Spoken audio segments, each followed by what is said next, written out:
thought I'd take a minute just to explain that last video I posted on YouTube.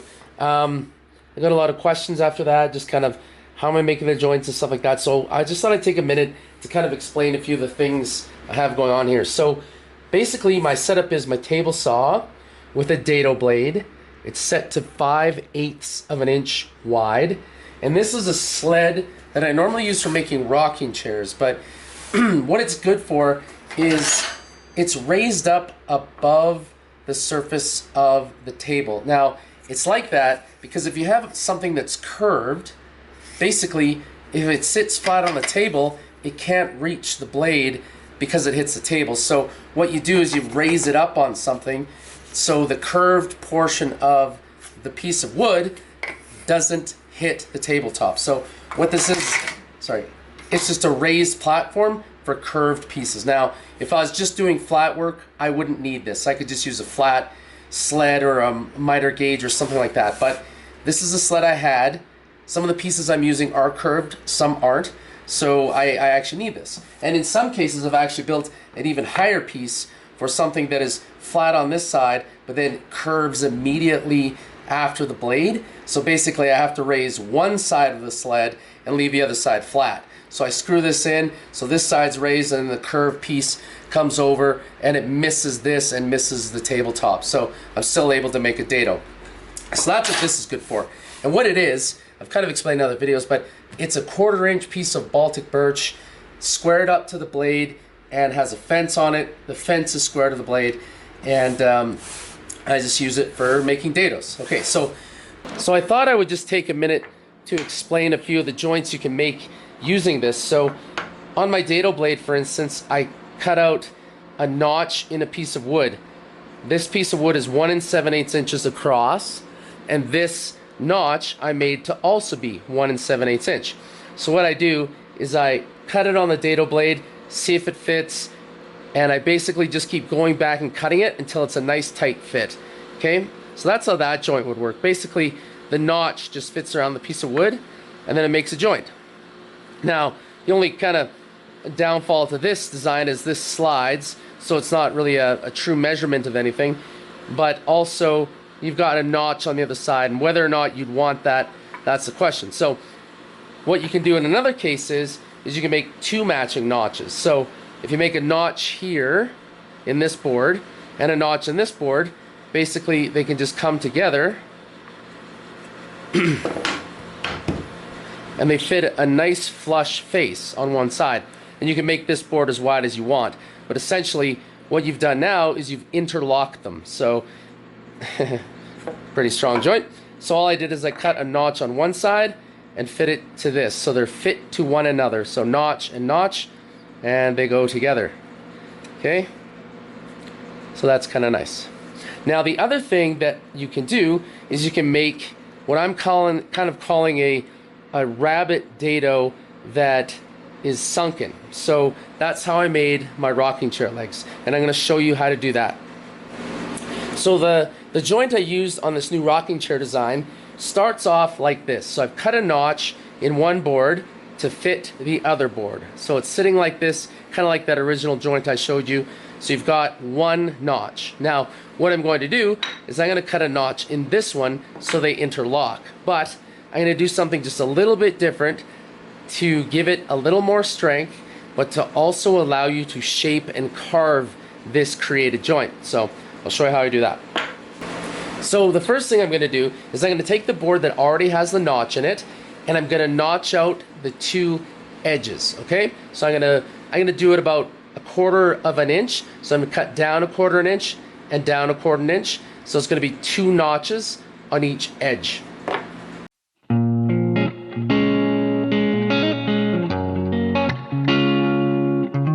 So what I did is I used this width here to mark the edges of this, and what I did is I made dado blade cuts on each edge. Okay, so now I've got a notch and 2 notches on each edge, 1/4 of an inch deep. Okay, so now what I want to do is I want to fit this guy into this. Okay, so we're going to start by cutting out a dado in the face of this, and then basically I'm going to cut and fit it until my notch is the same width as this.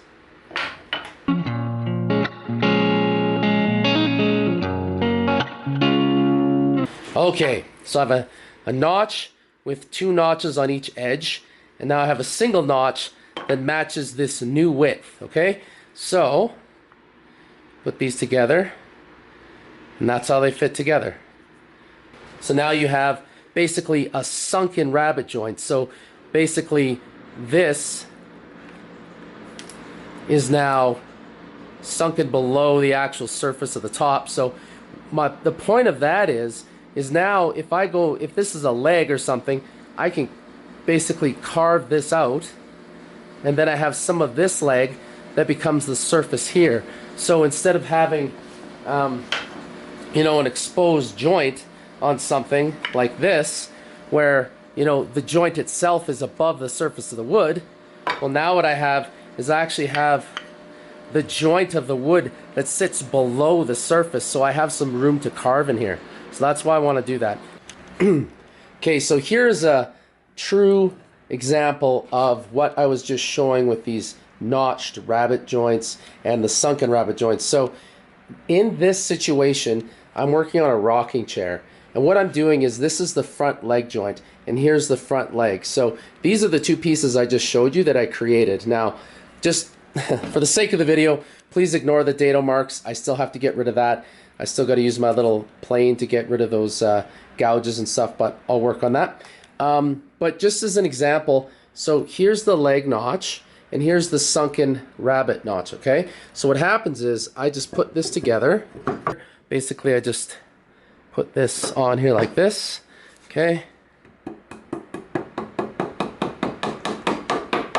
Okay. Now what we have is a front leg for a rocking chair on the seat. Okay, so the reason it's sunken is now I'm able to carve this down, the leg down to the surface of the chair, and you won't have that exposed joint. So you'll notice I've glued a piece of wood to this side, okay? And what that is for is to create an angle. So I'll just show you something really quickly here. Something I learned from Hal Taylor building his rocking chairs was he has a seat for a rocker that's flat, and then he makes a joint for the leg. Now, the problem is if you have a leg joint, you basically want the joint to be square to the seat, okay? Because what you can do is you can have a piece of wood and then try to angle the joint in, but it's very difficult to actually make a flat joint on an angled piece. So what Hal Taylor does is he actually makes a joint on a square leg like this. So he's made a leg that is square to the seat, and the joint is in here, okay?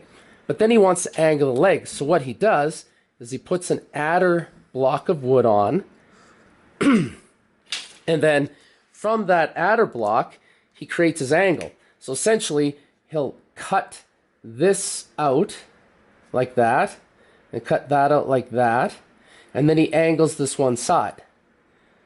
So what he really has is he has a flat seat, a flat joint, and then he cuts out the angle of the leg in that chunk of wood. So that's exactly what I have here. You probably can't see the lines, they're very faint, but essentially I have an angle that I'm going to cut out of this to create an angled leg that leaves the seat square to the leg joint. Okay, so I'll show you how I do that. So just looking at another example of what I was explaining before, you've got a flat seat with a flat joint. You've added a board to the outside to allow for that angle to be created. So basically, if you want to do it with just a single piece of wood, you would need quite a wide piece of wood. Then you'd have to try and cut that angle in to get the leg angle. So this way I find to be really effective. And it doesn't have to be just a rocking chair. I mean, this could be the top of a table, and then you just stop the leg there, and this is your angled leg that comes down. I think it's a really great way to do it. So basically 2 boards together, and then you cut your angle out of that, and your joints stay square to one another. then it's the other thing is it's very repeatable. To do this over and over again could be difficult. So I really like this methodology.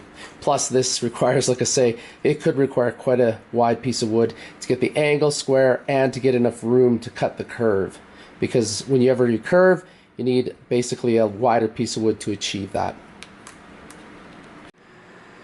Okay, so like in the drawing that I was just showing, basically you have a piece of wood that is flat, okay? And then what I've done is I've done the joinery, so I've done the rabbet joinery using a dado blade to make the joint between what will be the seat and the leg. So this right here, this will be part of the seat, and this is the leg, obviously. So right now, the leg is square to the seat, kind of like I was explaining in the drawing, but I actually want the leg to have a slight angle to it. So what I'm going to do is I'm going to take this leg and I'm going to add to it. So I'm going to put on an adder block.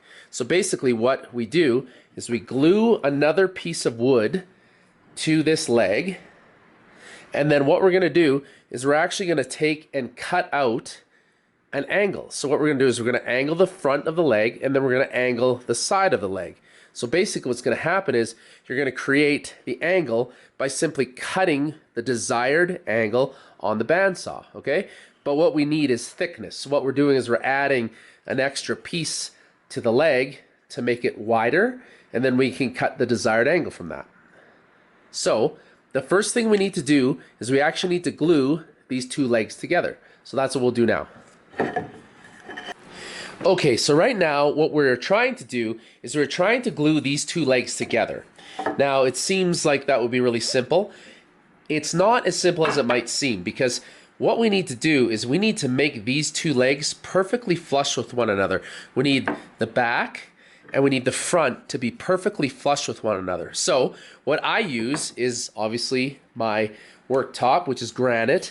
Very, very flat, okay? So what we're gonna do is we're gonna glue these up together, and then we're gonna clamp them to my flat worktop so we ensure that these faces between the two legs are gonna be perfectly flat, okay? So I'm gonna do that right now. I'm gonna glue these together, and I'm gonna use the worktop as my flat surface so everything is perfectly aligned.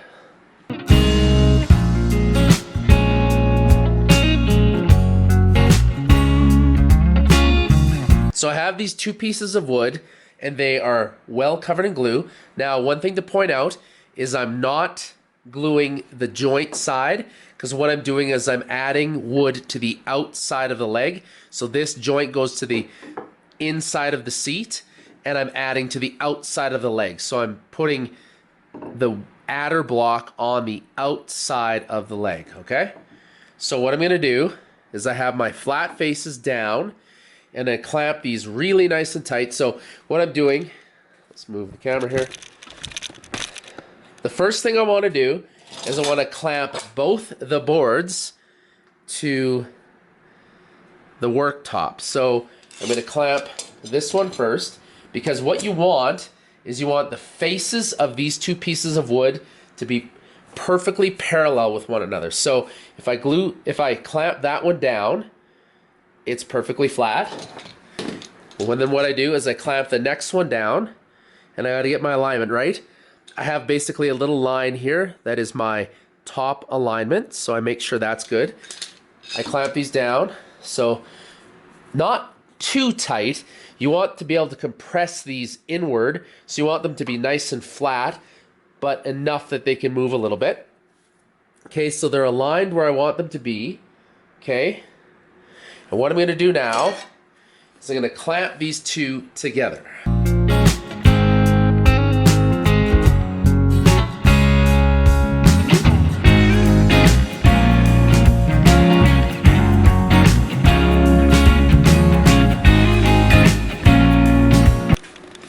Okay, so lots of clamps on this, making sure that the glue joint is nice and tight, got some good squeeze out.